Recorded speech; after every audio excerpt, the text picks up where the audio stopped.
join me in welcoming tonight's guest speaker, Mr. Derek Kidden. Thank you. Over to you, Derek. It's time for us to be focused on our own health, but women are a very important aspect of this process.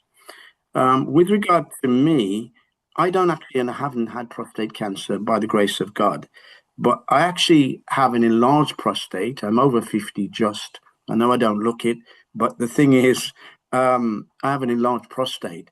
Now, that actually comes with all the symptoms of prostate cancer, exactly the same. Bathroom problems running there, bursting, sometimes going, sometimes not going, etc. And so I know what all the symptoms of prostate cancer are. I mean, if guys have waterwork problems and consistent waterwork problems, waking up at night and all those other things, that is time to get your prostate checked and, a blood test. Hold on, is my slideshow going all over the place? What is prostate cancer? What is it? Anyway, just moving very swiftly on. Here's my slide then. Again, I would interact with the audience. So again, please come back to me at the end if there's anything you need me to expand on. The prostate is a small walnut-sized gland. There's a diagram in the middle which shows it sitting behind the bladder. Yeah, we can see where it is, and that proportionally is when it's at normal size. When the actual prostate enlarges, it actually starts pushing on the urethra, the tube controlling your waterworks and pee from your bladder. So when the prostate enlarges, almost like a hose in the garden, you've got a twist in it or you're pressuring where the water is and it wants to go. That is because of an enlarged prostate. It's now starting to push on the bladder and the urethra. Right. What does the prostate do? It makes semen, it stores semen, right? And it carries semen during ejaculation. That's the prostate. Who has a prostate is specifically relating to men. And please excuse my ignorance. I'm sure you guys all know all this, but I'm just clarifying. So we see images of men here in all different guises, disabled, elderly, black, white, etc. And I have to say, in this day and age, even if a man actually transitions to a woman, he's still got a prostate. So that's the world we're in. And those guys may look like a woman, but they've got a prostate. So they will also be affected by what we're talking about today. What are the conditions of the prostate? I've just mentioned the enlarged prostate, which is a common thing. And in general terms, it's men over 50 plus. But I have to say, unfortunately, there's a trend where prostate, an enlarged prostate and prostate cancer is affecting guys younger. In our community, particularly the black community, we're saying that if people can and men can, to be getting tested at 40, right? Prostatitis is obviously an infection of the prostate. Here comes medication, here comes antibiotics. It doesn't mean you've got prostate cancer. It doesn't necessarily mean you have an enlarged prostate, but there's some sort of infection going on in there. And prostate cancer is where that prostate actually has become cancerous. Now, the challenge is for us as men is the fact that if the cancer is contained in that prostate and isolated there, it can be treated accordingly, whether that be surgery to take the prostate out, or we've got radiotherapy or other treatments which treat the cancer in that prostate. Yeah, so this is how prostate cancer affects us. I heard Olga mention 1 in 8 men. That's the indigenous population. Within our community, as in black men, we're talking about 1 in 4. So we're twice at higher risk than the rest of the community. And I'm sure you guys have seen where we've got on the TV all sorts of campaigns. 1 in 4 black men will be, not might be, could be, possibly will be affected by prostate cancer. Again, our large organizations, of which we are affiliated to, Prostate Cancer UK, Tackle Prostate Cancer UK, research is going on. Nothing is definitive. Why are we at high risk? They are talk about slavery, they're about genes, our genes being. I don't think our maker gave us defective genes, me personally. Whether this is hereditary, whether it be food, whether it be lifestyle, I think those come into it. But I also have to say there's something else a bit more basic than that, the thing is, if we're not getting tested, is it that when we are diagnosed, we're at an advanced stage? That's the difference. If 1 in 8 guys are getting tested early, we're getting tested late, our risk factors increased, and also potentially we may well be, as any medics in here, we may be at stage 4. We're not at stage 1. So, hey, the cancer is moving to other parts of the body. These slides are outdated. It says 52,000 men are diagnosed every year. We're talking about men generally. I have to say that figure is probably doubled, not doubled, has increased. And that's not a bad thing because the awareness is there. So what I'm saying is this is diagnosed. Now, if you said to me, what stage? I don't know the statistic on that. There will be stage 1, 2, 3, 4. But that figure has increased, rightly so. Having said that, the next statistic talks about 10,000 men being diagnosed too late. What does diagnosed mean too late? They died. They died. So in the original topic, we're talking about early intervention saves lives. We catch it at stage 1. Here's this treatment, that treatment. Again, if it's not an aggressive cancer, it may be, and I've got a friend in this zone where you're not even treated. They're just being monitored. And if it's a slow growing cancer, that they are just monitoring actually the PSA and the blood test. But that figure has actually increased by several thousand, unfortunately. And in our community, we will actually encapsulated more men in that group because we've been diagnosed very late. And that's the whole objective behind ourselves and other groups around prostate cancer, the early intervention. What should I know? Most people diagnosed early. We got a great success rate. Technology, medication, advice, and support can click in. Late, it limits us. But early diagnosis, early stage prostate cancer has no symptoms. That's another thing. People also think that there'd be all sorts of warning. There's a group of guys, and many guys will have no symptoms. They're not running to the bathroom. They're not having new problems urinating or getting up. So that age factor is very relevant. That up to 50, and we are suggesting earlier in our community to actually get a PSA blood test. The only challenge is, to guys in this group that I will share, is that the fact is it's becoming increasingly difficult to get hold of a GP. Now, the first port of call and a referral has to come from the GP. You can't just walk in and get a blood test. And again, we've found that some men have had difficulty when they've seen a GP. He goes, "You're fit and well. You don't need to have it." Now, that is pretty ironic, especially in a high risk group like ourselves, as in black men and the black community. And so we have found that in our capacity, we've had to push that. It's all very well the doctor saying that, but for peace of mind, it makes sense that actually you do have a blood test, which is only a basic blood test, and it just gives an early indication of whether there's a cancer in your system and prospectively in your prostate, and at the early stage. I heard Olga mention about equality. I have to say, and because we're an independent group, I can say this openly. I think that we don't have a men's health strategy, and that is the biggest inequality ever. Because we've got a women's strategy, and I say, well done to the ladies. Ladies keep pushing and pulling, and they bring whatever they need to bear. Men haven't got a men's health strategy. Consecutive governments have not seen that as being a priority because you've got to put money behind it. Having said that, the new health secretary is the first health secretary who's vouched to actually bring to bear a men's health strategy. So this year, now, the way I think, I'm being a bit cynical, that could be next week, or it could be on the 31st of December. And, who knows, but he's vouched to do that. They're working with a couple of big football clubs, so they've got a lot of men who potentially could be tested and have access to screening. So it's coming, but my motto and our motto in our group is we need to take responsibility for our health.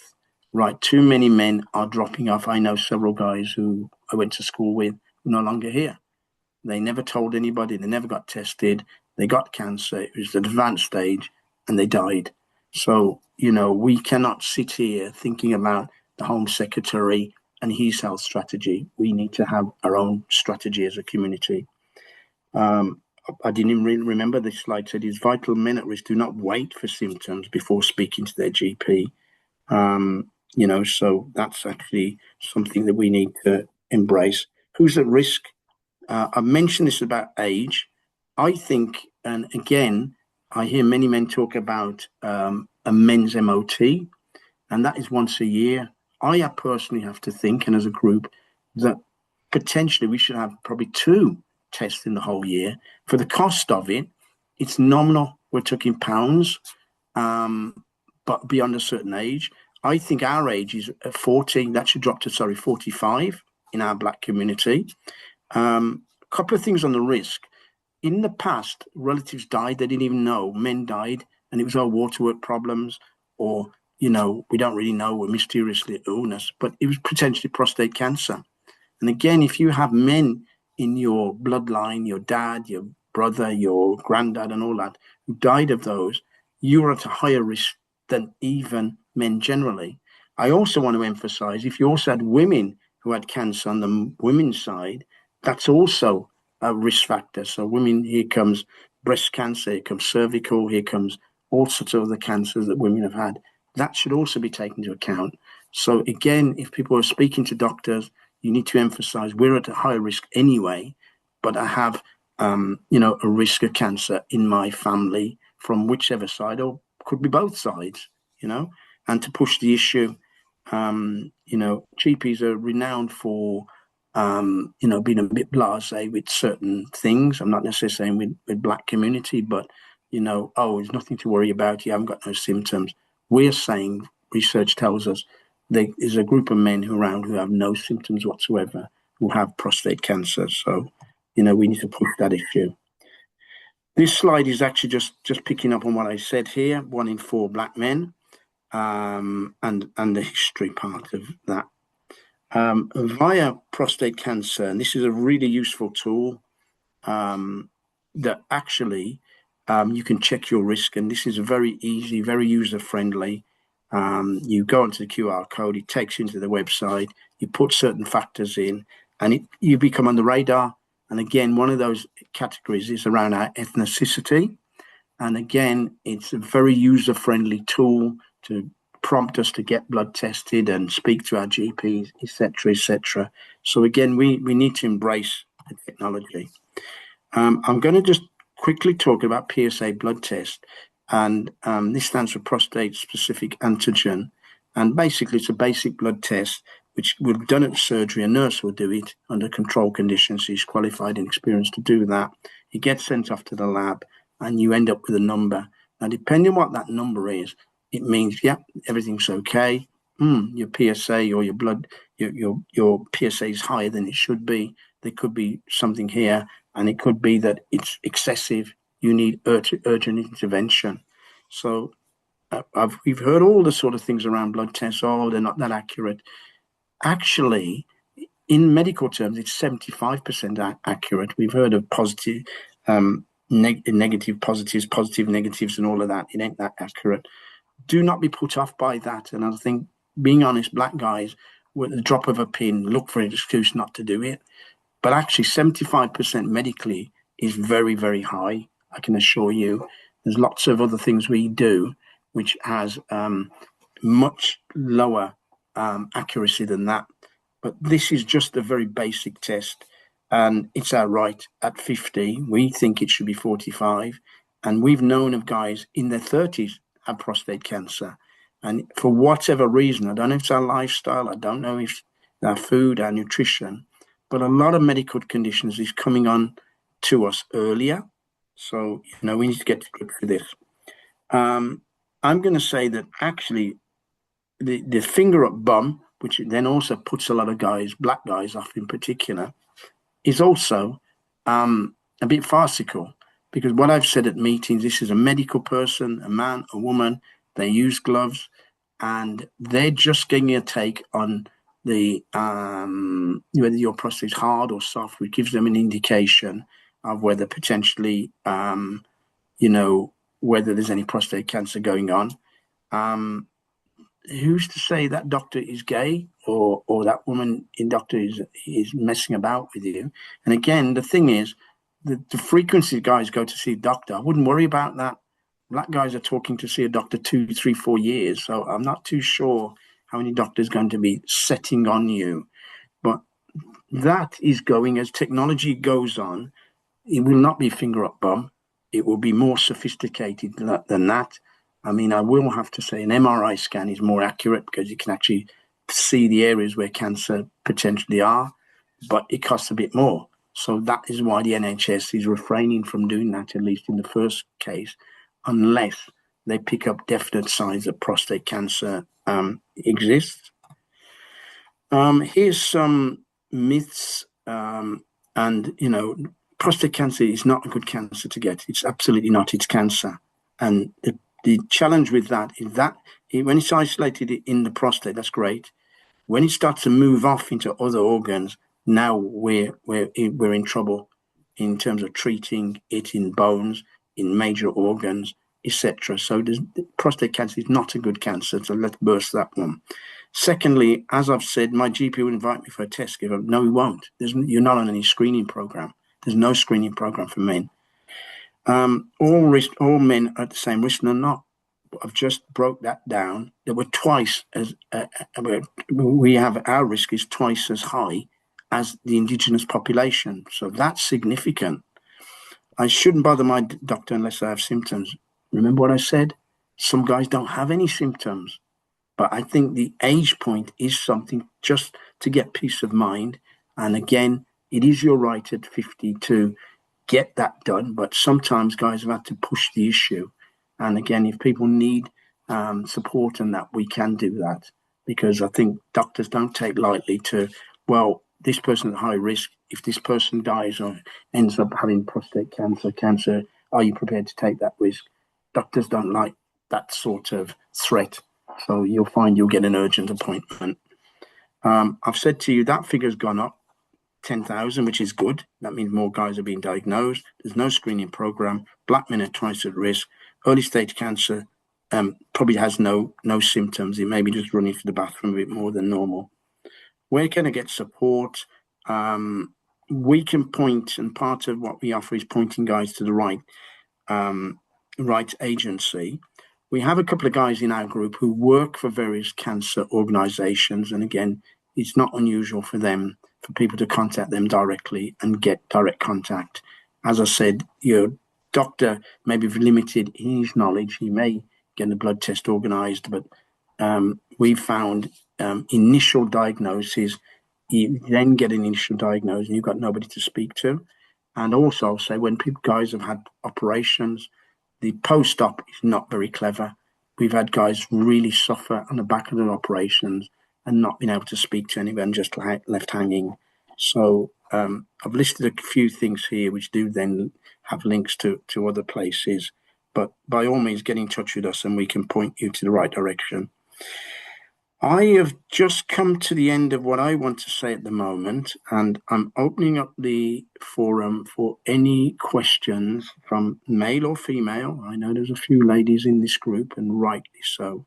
So over to the group, please, if there's any questions that you want to ask me.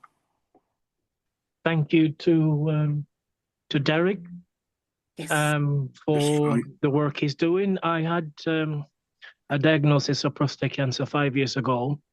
Oh. And as you mentioned, they did an observation, what they call observation.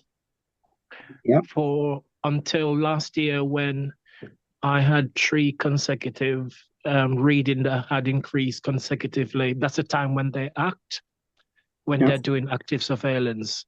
And so last October, I had the surgery, what they call radical prostatectomy. Okay.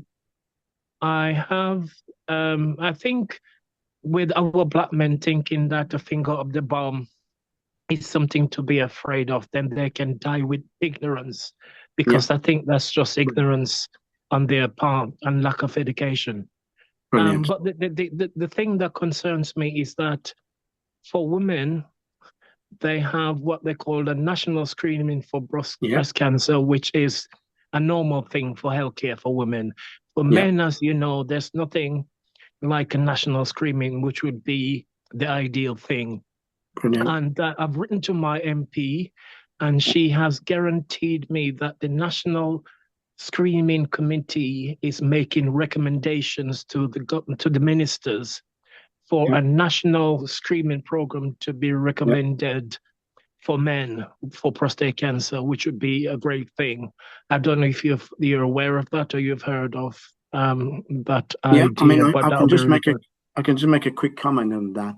It's gone past that. You know, there was a tri-party committee, and the new health secretary has committed to this year. There's no definitive actually us coming up with a men's health strategy, but that's the first time in UK history that that's happened, which I think is ironic. But it's coming.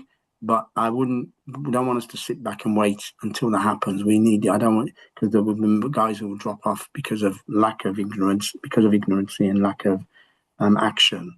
But yeah, it is And coming.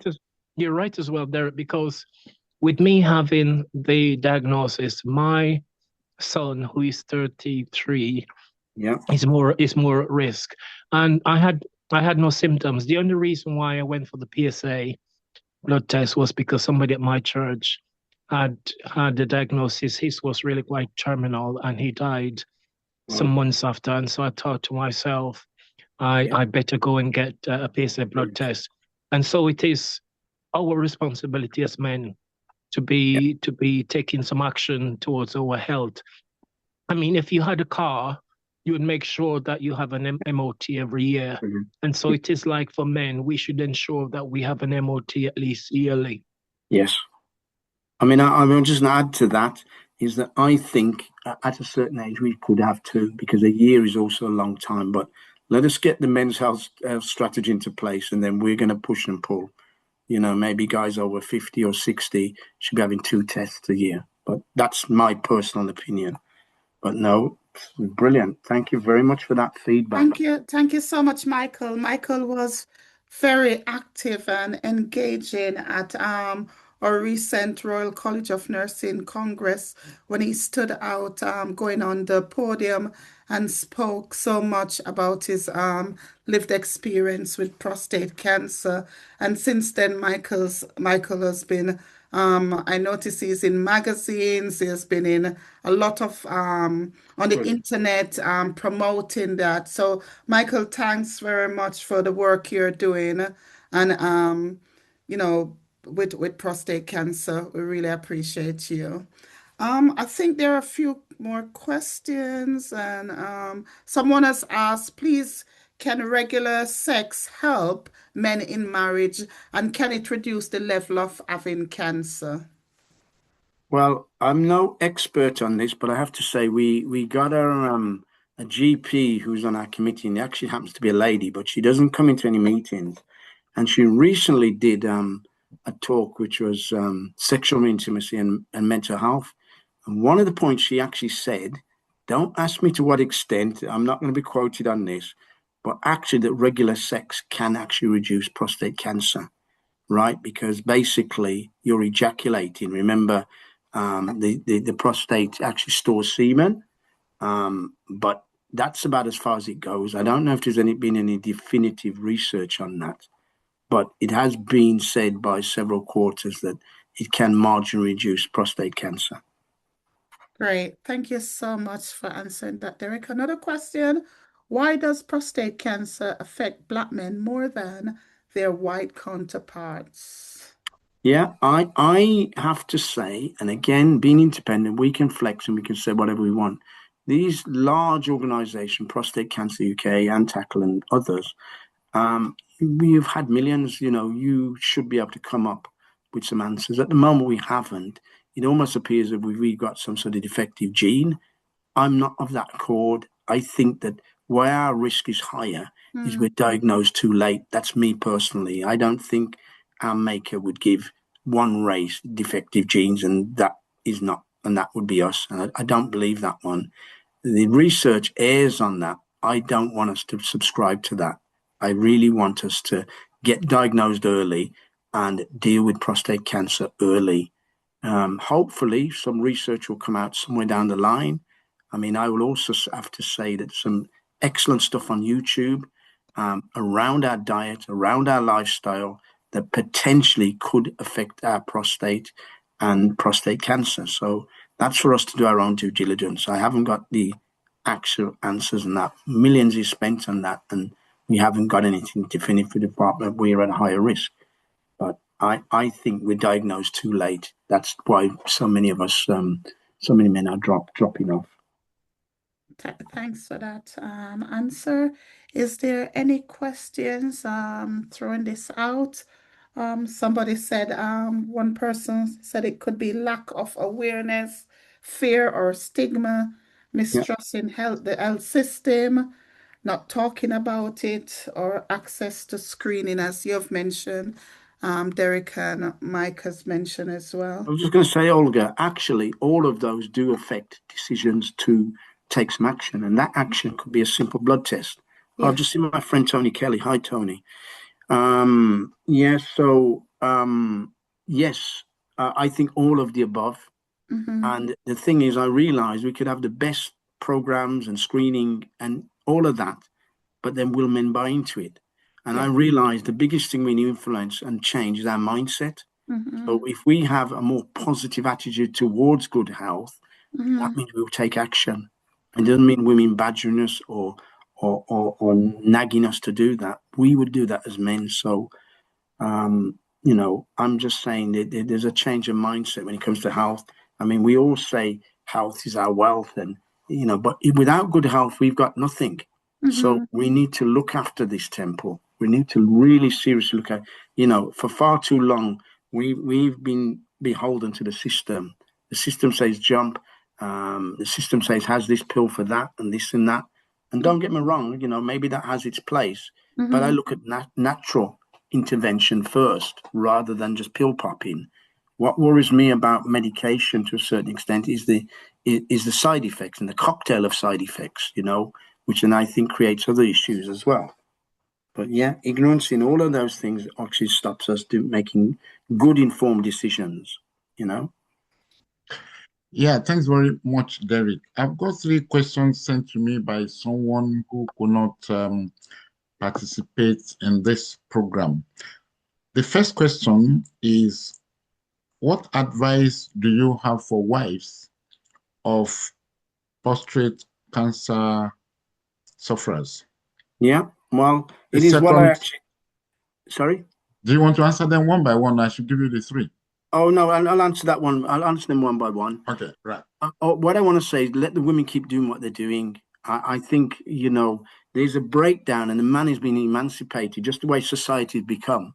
We're overwhelmed with the NHS and treatments and all of that. And something, the system may say it's okay for men to drop off. We've got too many people. But what I'm saying is the women need to keep doing what they're doing. And, I've seen so many women committed. They can't even bring the man there, but they're going to come and get the information.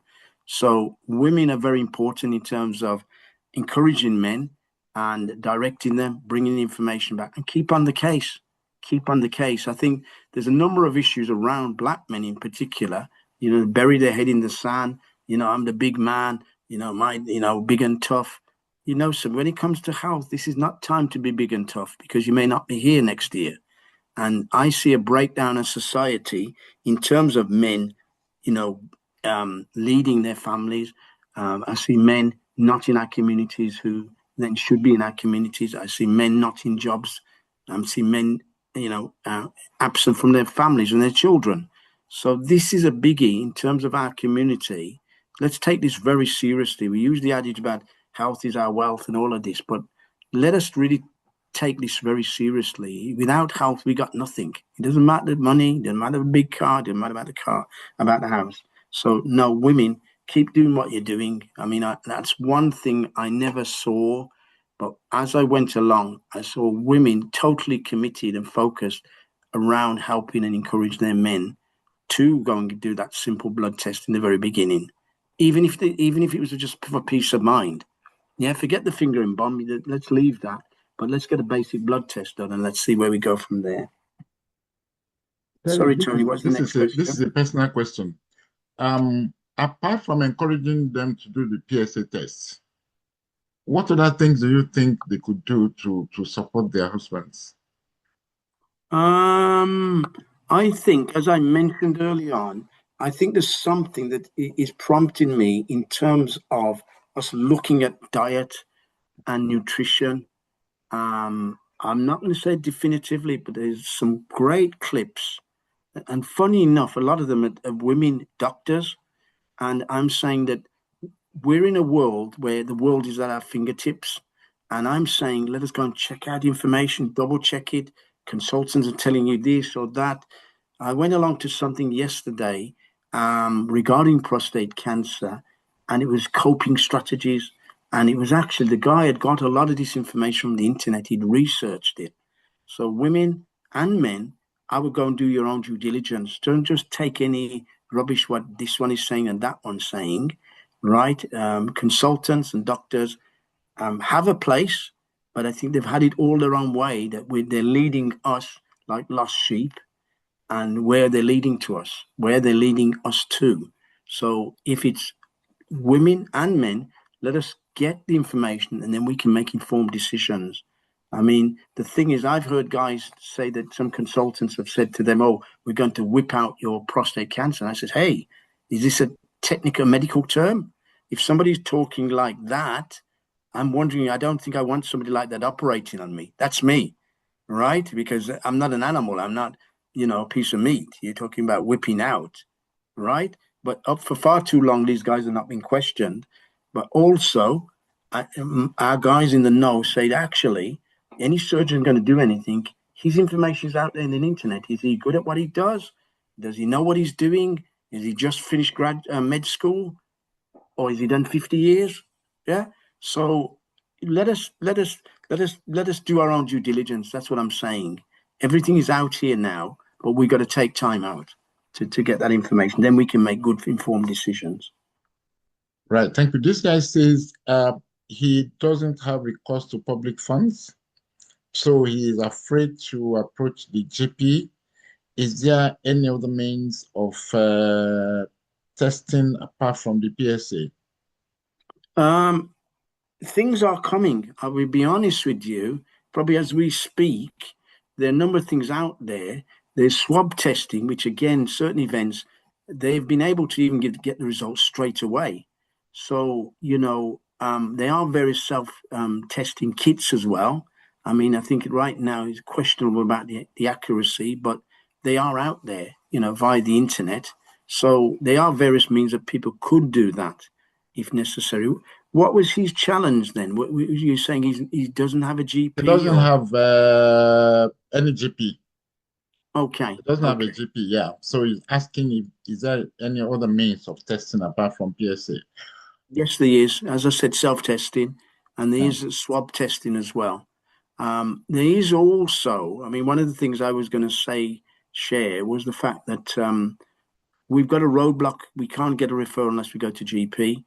One of the things that we are on, I'm waiting to see if we could get funded for this, but where we bring testing into the community. And what I'm saying, that means it doesn't rely on a GP to refer you.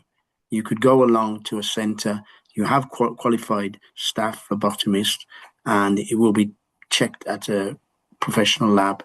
So we're not there yet, but that is coming. There are also other private organisations like your Rotary Club, like your Lions Club, like some of these posh golf places. They will fund these events, and you may or may not have to pay a contribution. It's not significant. I think the one I saw the other day, the cost was 27 quid, and you had to put 15 quid there. So somebody like that could go on the internet and find various private outlets that he could go along and do that. He may have to make a nominal contribution. He may not.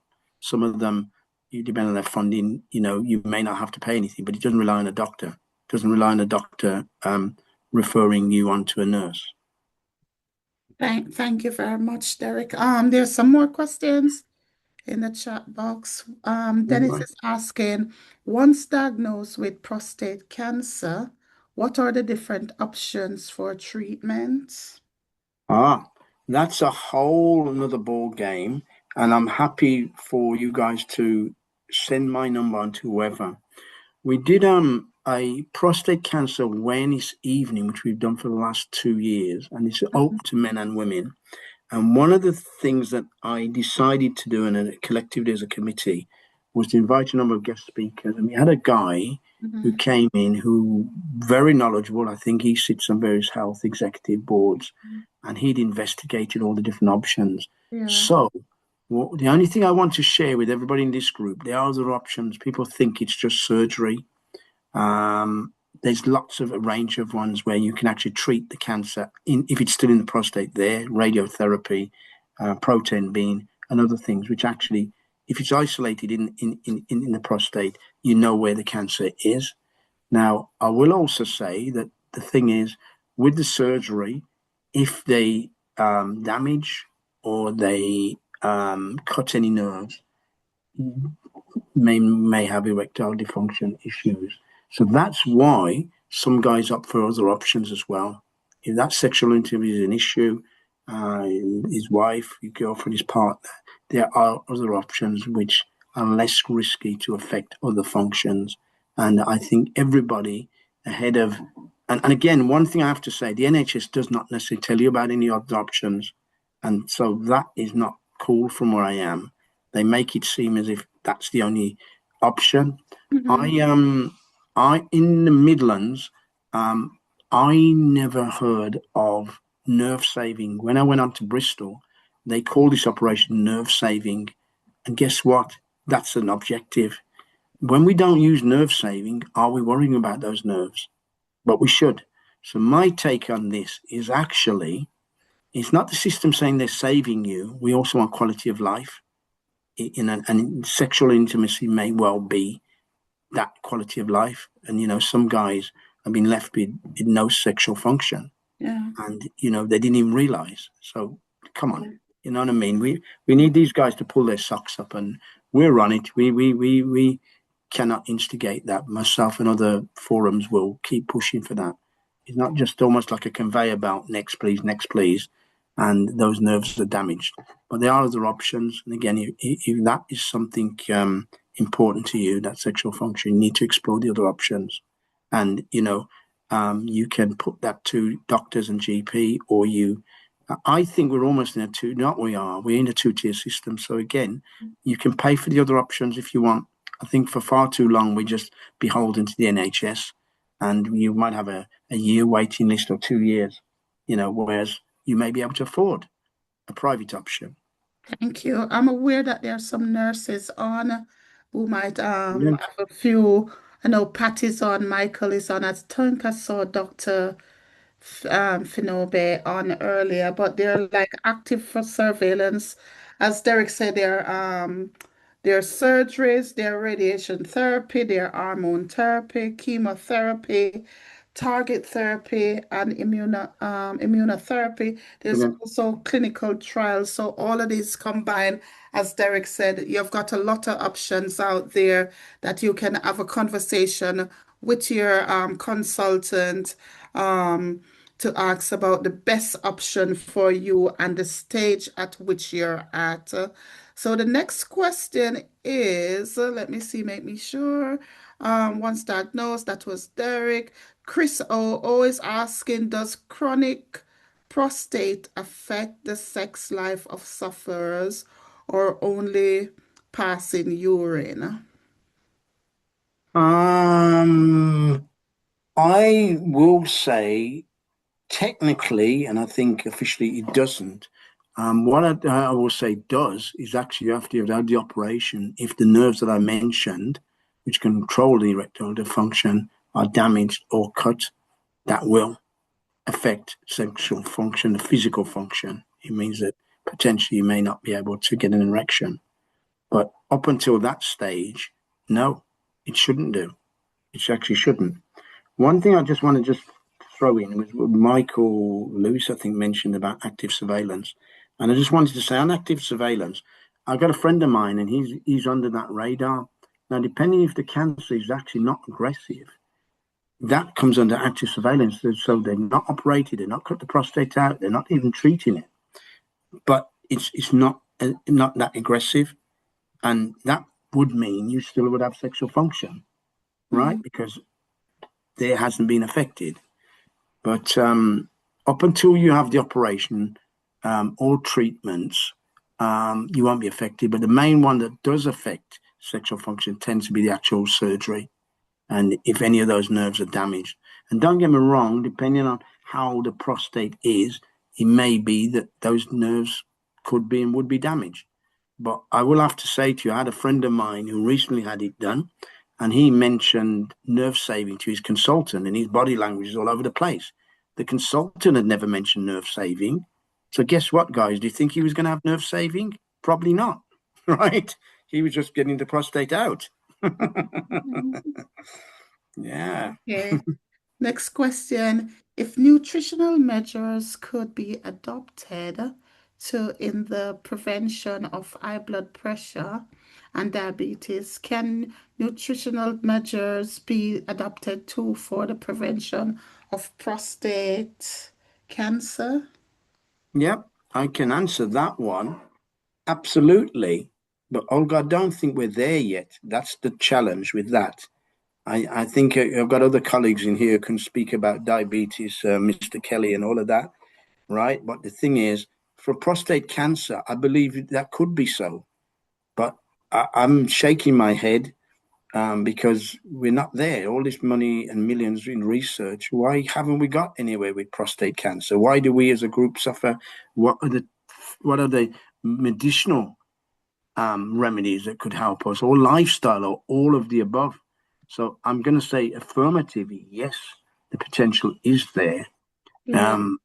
But we're not there yet. And I don't want to fool people to think that there's some magic pill somewhere that can do that. Yeah, Pat, who is a nurse, said there's a lot of testimony on YouTube on how diet and lifestyle changes have impacted and treat prostate cancer. The operative thing is making it a lifestyle. The individual have to be committed and consistent to give maximum benefits. So that's Well, just adding exactly brilliant. what you're saying I'm about. just going to say something personally on that, Olga. The thing is, when I had I think my prostate is reduced actually. I had it enlarged, but I think it's not enlarged anymore. But the thing is, I did take certain nutrition and diet Yeah, into account, and actually, it helped to reduce my prostate. So I don't have those waking up 3 times a night and rushing to the bathroom and all that. yeah. And I'm not going to sit here and tell you this will work for everybody, but I can tell you it worked for me. So I would have lots of caffeine. I cut that out. I would have white sugars. I cut all that out. Good. I would have fizzy drinks. I cut all of that. And actually, that had a positive effect on my prostate. Yeah. Now, I'm not going to say that will work for everybody, but I think diet and nutrition, we need to look at that. We need to look at that. And also lifestyle generally. We need to be doing regular exercise.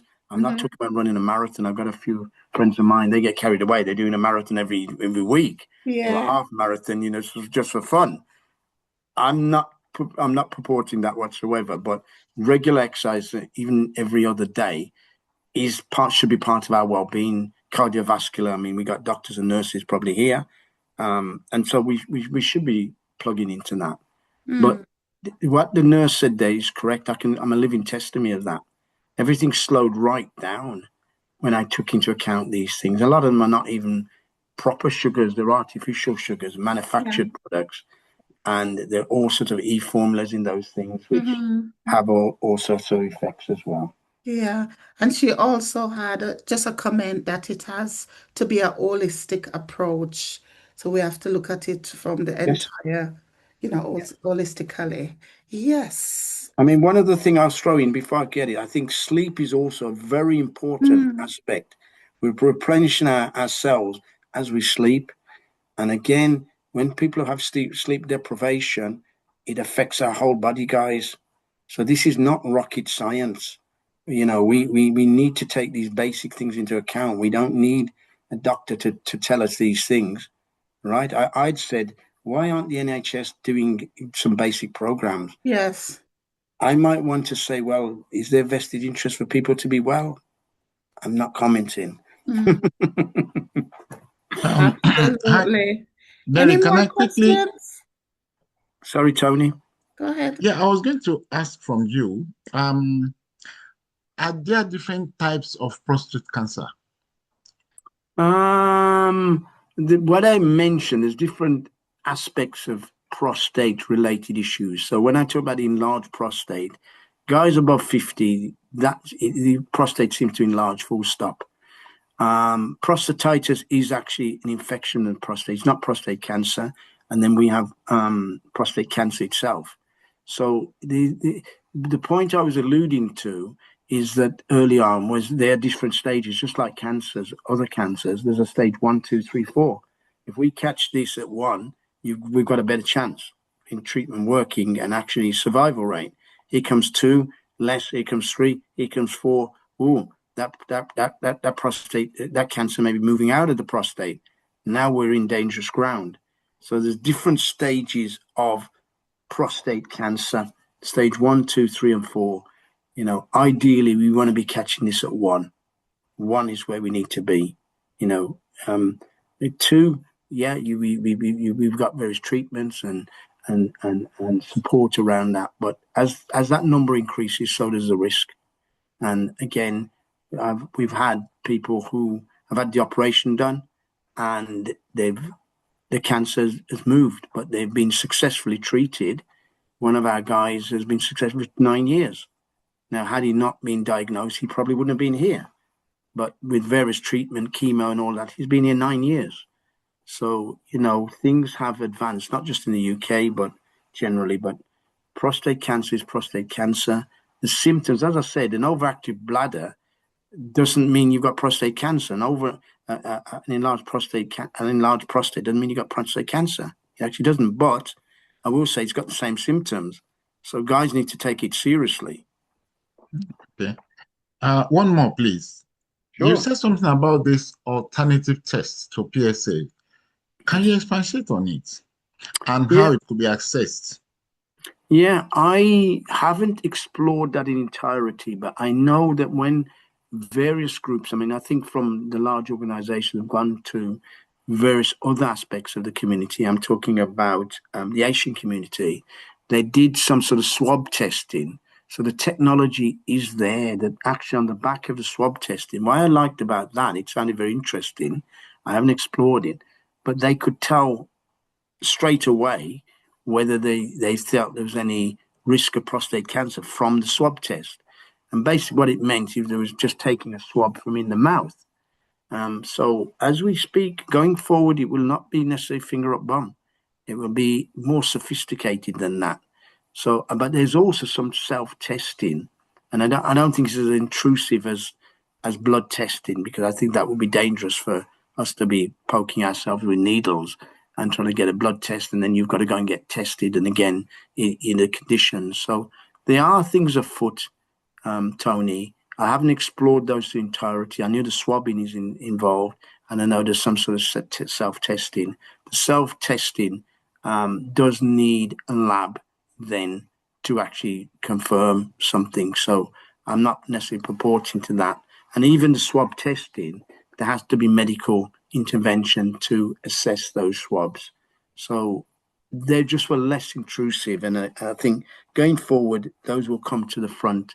I can't say what the accuracy is. As I said, the actual blood test itself is 75. That's high. That is high. And it is literally just a blood test, a prick in the arm. They take a couple of samples, and in a week or so, you've got results. But another thing I also want to say to guys in this group is actually, they don't contact you with the results. So not in my case, you have to go along. Cutting a long story short, get your number. It's all very well them saying you're okay, but what is the figure? What is my PSA? Right? And I've had receptionists saying, "Oh, you're all right." What does all right mean? Do you understand these figures? No, I don't. Well, something's all relative. We look at a PSA as 2, 3, 4, 5 even. Is it 10? Is it hundreds? Is it thousands? Right? What does all right mean? You then are not speaking to a medically trained person, but there's information that gives you a clue. So get your number And in fact, get your blood test if you can.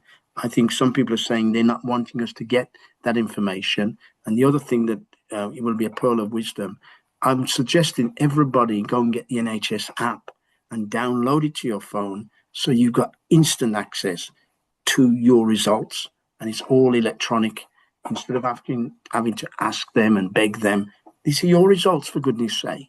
Yeah, these are your results, right? What they assuming you haven't got a clue. But even if you don't, somebody else medically trained and qualified will give you a clue. Wow, that's a very high PSA. Oh, that's normal. Or, yeah, that's nothing to worry about. But so, yeah, get the app and download it. We can't get access to GPs anyway, but download that app to your phone and get all your records. So as we come to the end of tonight's session, I just want to say a heartfelt thank you to each and every one of you who has joined us.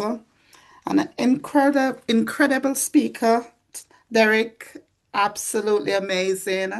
Thank you for sharing your time, your wisdom, personal passion. You've opened our eyes and remind us that knowledge truly is powerful. And I know how much, as you said, you're passionate about men's health. So thank you so much. Reverend Tony, thank you. I'm not sure if Dr. Abiola came on, who is our co-chair. And everyone behind the scene, thank you for your support and making tonight really possible. And to all of you who listened, asked questions, and engaged, thank you for showing up. And we just want to keep these conversations going.